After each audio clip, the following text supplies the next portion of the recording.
Hello everyone, welcome to IAS origin. This is Anubhav Deepani, faculty at IAS origin. आपने बहुत सारी फिल्मों में, वेब सीरीज में, अखबारों में, न्यूज चैनल में, शायद कभी कभी रियल लाइफ में भी डॉन, गैंगस्टर या माफियाज, इन सब का नाम सुना ही होगा। लेकिन ये तीनों एक ही होते हैं या फिर इनमें कुछ फर्क होता है? सड़कों पे जो लोग लड़ते हैं या स्ट्रीट फाइट्स करते हैं गैंग्स में, ग्रुप में, उन्हें गैंगस्टर्स कहा जाता है।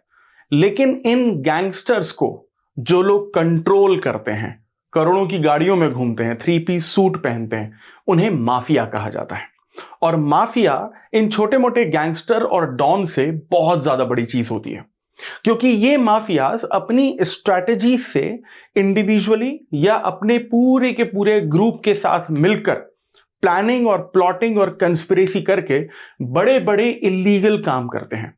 जिसमें human trafficking, drugs trafficking, money laundering, fake currency, arms smuggling, पता नहीं क्या क्या आता है। और ये सारी की सारी इलीगल एक्टिविटीज जो इतने ज्यादा बेहतरीन स्ट्रैटेजी के साथ की जाती है कि शायद कभी कभी उतनी अच्छी स्ट्रैटेजी तो गवर्नमेंट की भी नहीं होती पॉलिसीज को इंप्लीमेंट करने में।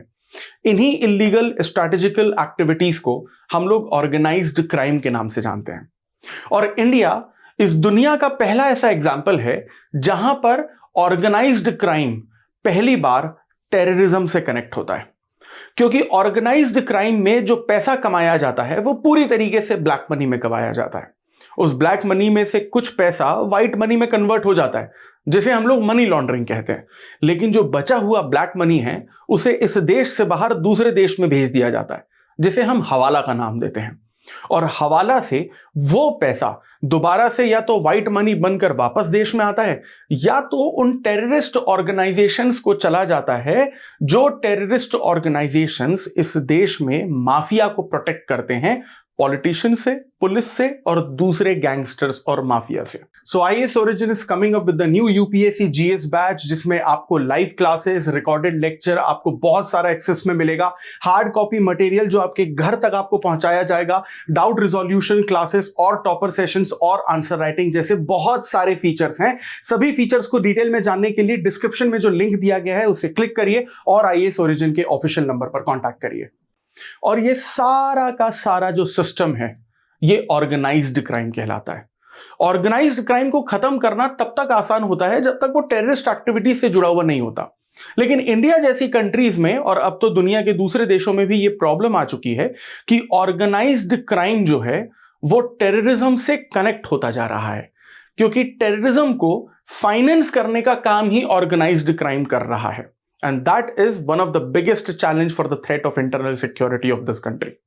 इस चीज को थोड़ा सा डिटेल में समझने की कोशिश करते हैं।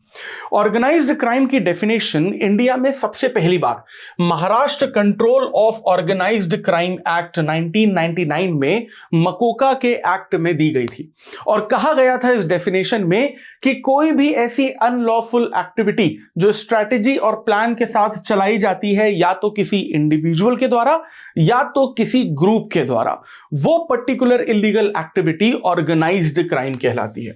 अब यहां पर हम देखें तो ऑर्गेनाइज्ड क्राइम अलग अलग तरीके के हो सकते हैं, जिसमें drug smuggling, human trafficking, money laundering, नकली नोट चलाना, फेक करेंसी, मनी लॉन्ड्रिंग यानी ब्लैक मनी को व्हाइट मनी में कन्वर्ट करना, एक्सटॉर्शन, किसी को धमकी देकर उससे पैसे ले लेना, या फिर आर्म्स स्मगलिंग। ये सारी की सारी चीजें आती हैं आपके ऑर्गेनाइज्ड क्राइम के एग्जाम्पल्स में। अब ये जो ऑर्गेनाइज्ड क्राइम है ये टेररिज्म से कहीं ना कहीं कनेक्ट होता है। हमेशा ध्यान रखिए, अगर आपने अपनी लाइफ में कोई भी ऐसा इलीगल काम किया है जिससे आपने ब्लैक मनी कमाई है, जैसे कि आईपीएल में सट्टा ही लगा दिया और 20,000 रुपए कमा लिए,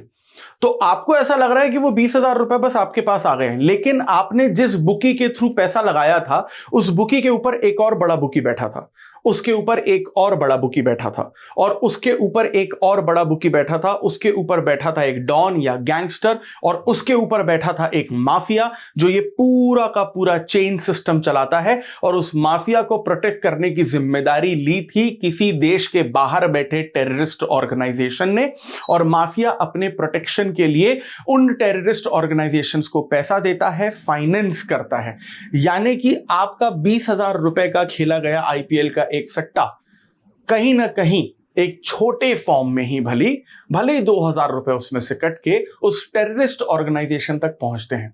इसका मतलब ये हुआ कि आपने आईपीएल में अगर एक छोटा सा सट्टा भी लगा दिया था अपने एंटरटेनमेंट के लिए, तो इसका मतलब ये है कि कल के दिन अगर कोई टेररिस्ट इंडिया की आर्म्ड फोर्सेस या आर्मी पर कोई गोली चलाता है, तो वो गोली उन टेररिस्ट के द्वारा नहीं चलाई गई है, बल्कि वो गोली जो है आपने फाइनेंस की है, क्योंकि आप इस तरीके की इलीगल एक्टिविटी से खुद ऑर्गेनाइज्ड क्राइम का हिस्सा बन चुके हैं। So this is not entertainment, but it is actually a threat to the internal security of this country.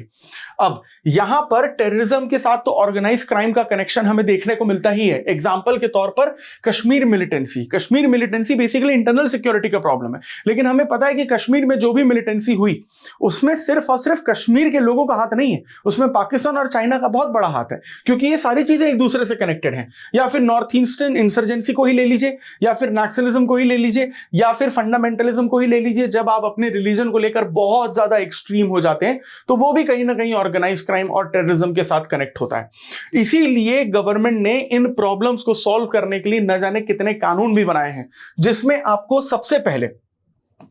Arms act 1959 भी देखने को मिलता है, अनलॉफुल एक्टिविटीज प्रिवेंशन एक्ट 1967, जिसे हम लोग यूएपीए के नाम से जानते हैं, यह भी देखने को मिलता है, जिसे बाद में 2019 में अमेंड भी किया गया था। 1967 में सिर्फ इतना कहा गया था कि कोई अगर एक ग्रुप पकड़ा जाता है जो ऑर्गेनाइज्ड क्राइम कर रहा है या इलीगल एक्टिविटी कर रहा है, तो वो यूएपीए के अंडर आता है। लेकिन 2019 में इसकी डेफिनेशन काफी हद तक बदल दी जाती है और कहा जाता है कि अगर कोई एक इंडिविजुअल पर्सन भी कोई इलीगल एक्टिविटी कर रहा है तो वो भी यूएपीए के अंडर आएगा। या फिर मान लीजिए कि आपने कोई परमानेंटली कोई इलीगल एक्टिविटी ऑर्गेनाइज क्राइम का ग्रुप ज्वाइन नहीं किया, बस फ्रीलांसिंग के लिए काम कर रहे थे उनके साथ, वो भी आपके यूएपीए 2019 एक्ट के अंडर आता है। इंडिया में इंटरनल सिक्योरिटी के one of the most important threat को अगर समझने की कोशिश करें तो वो यही है कि ऑर्गेनाइज्ड क्राइम जो है वो कहीं ना कहीं टेररिज्म के साथ कनेक्टेड होता है।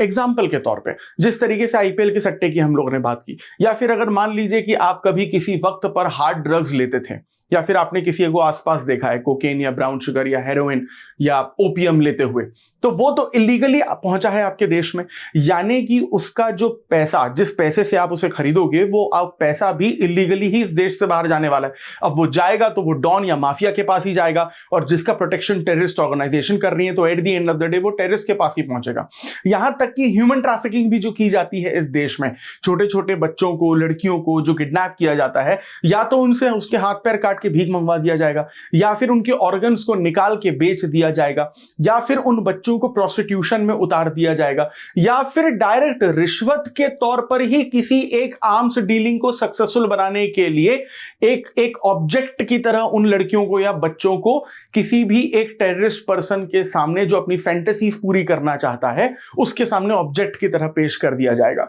ये जितने भी ऑर्गेनाइज्ड क्राइम हैं वो कहीं ना कहीं टेररिज्म से जुड़े होते हैं। इसीलिए हमारे देश में जो डिफेंस सेक्रेटरी है